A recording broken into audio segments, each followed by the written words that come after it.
ఆంధ్రుల హక్కు, విశాఖ హక్కు అని పోరాటం చేయడంలో వామపక్షాలది కూడా ప్రత్యేక పాత్రని మీరు చెప్పారు. మరి ఈరోజు ఎందుకు వామపక్షాలుగా విఫలమయ్యారంటే ఏం చెప్తారు? ఈ ఆంధ్రుల హక్కు, విశాఖ హక్కుని కాపాడుకోవడంలో, ప్రైవేటీకరణ జరగకుండా ఆపుకోవడంలో ఎన్ని సంవత్సరాలుగా మీరు చేస్తున్న పోరాటం విఫలమైందంటే కాదంటారా? విఫలం కాలేదు. 5 ఏళ్ల నుంచి మేము పోరాడుతున్నాం. ఇప్పుడు తీవ్రమైన దశలో ఉంది. ఈ 5 ఏళ్ళు కూడా దేశంలో ఉన్నటువంటి steel authority of India public sector Bhilai, Bokaro, Durgapur, Rourkela 35% private అయింది. కానీ వైజాగ్ స్టీల్ ప్లాంట్ ఈ రోజుకి కూడా 1% కూడా ప్రైవేట్ కాకుండా, వాటాలు అమ్మకుండా, డిస్ఇన్వెస్ట్మెంట్ జరగకుండా నిలబెట్టుకోగలేము. ఇది మా విజయం తప్పకుండా.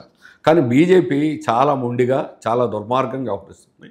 ఈరోజే లేటెస్ట్గా ఏమిటంటే 32 జోన్లుగా విభజించి ఇప్పుడు పనిచేసే వారందరినీ బయటికి పంపాలని, కాంట్రాక్ట్ వర్కర్లని 5,000 మందిని తొలగించారు. అదే కాదు, పర్మనెంట్ ఆఫీసర్లతో సహా జోన్లు చేసి ఈ జోన్లు 32 జోన్లు బయట వాళ్ళకి అప్పచెప్తారు.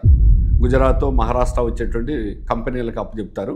వాళ్ళకి ఆ డిపార్ట్మెంట్ మొత్తం ఆఫీసర్లకు కూడా ఏమి సంబంధం ఉండదు.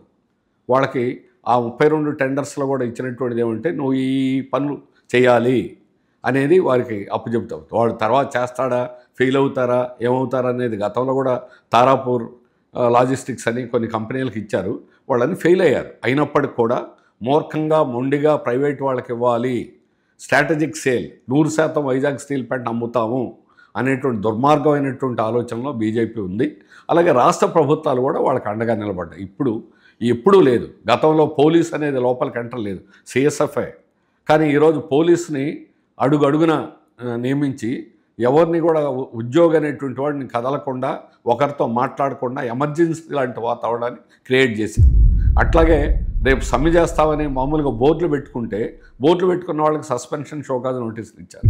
ఒక భయకంపితమైనటువంటి వాతావరణాన్ని క్రియేట్ చేసి స్టీల్ ప్లాంట్లో ఈరోజు ఉద్యోగుల్ని టెర్రరైజ్ చేసేటువంటి ప్రయత్నం అనేటువంటి జరుగుతుంది.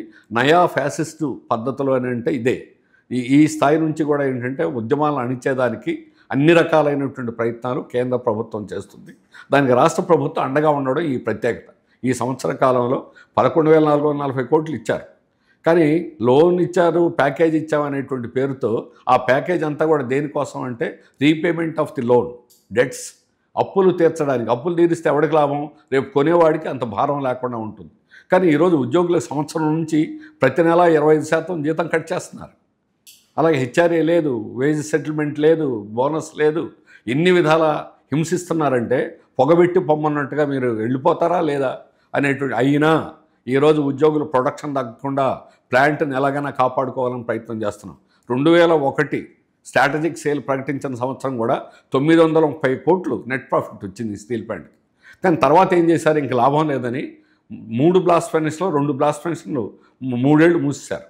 ఇప్పుడు మళ్ళా నెమ్మదిగా తెరిచిన 3 ఏళ్ళు ఒక్కో సంవత్సరం 4,000 నష్టం వచ్చింది. ఇప్పుడు 2021 సార్? 2021 జనవరి 27వ తేదీ 21 ఆ రోజు నుంచి ఈరోజు. అన్నింటికంటే ప్రధానమైన సమస్య ఏమిటంటే వైజాగ్ స్టీల్ ప్లాంట్కి నో క్యాప్టివ్ మైన్స్.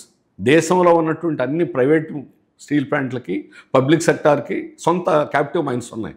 సొంత మైన్స్ ఉంటే ఏమిటంటే నువ్వు తీసుకుంటే 1 టన్ను తీసుకుంటే నీకు 600-700 అవుతుంది.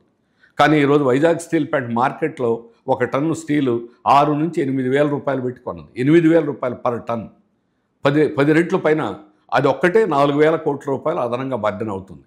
అందుకని ఫస్ట్ కుమారస్వామి వచ్చినప్పుడు చెప్పాం, ఈ గొప్పతనం ఏమిటి వైజాగ్ స్టీల్ ప్లాంట్ అంటే, మీరు క్యాప్టివ్ మైన్స్ ఇవ్వకపోయినా కూడా ఇన్ని సంవత్సరాల నుంచి ప్రాఫిట్గా నడుస్తుంది. 3.2 మిలియన్లకే 5,000 కోట్లే గవర్నమెంట్ అప్పుడు ఇచ్చింది. అది కూడా పూర్తిగా ఇవ్వాలి.